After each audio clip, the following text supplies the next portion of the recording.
Это карха, дома, тоже, 17 век. Атлас истории средних веков. выиграй, удалось, удалось. Вы же помнишь, что и Осетия, Дагестан, вы что? Чищаю, Вот в 17 веке ее карта. Я Чечня моялась.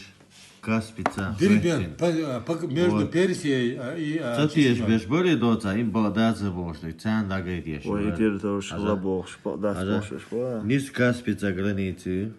А Дербент, ты прям границы. Дербент, Персия не Чечня, Дербент. Кабарта цены уже дахечу. Ой, границы, а же мелёхало.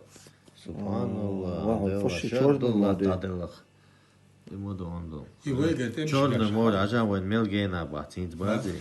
А 12 век карт мугинос. 12 век карт Чечня, мы Черное море хайохшу. Игинах сона. Анапи хайохшу. Да. 12 век. 12 век. Да. Субханаллах. Ну, чего, купила? Да. Его последние 17 веков. Вот он сурца дахкан, сумма приталец.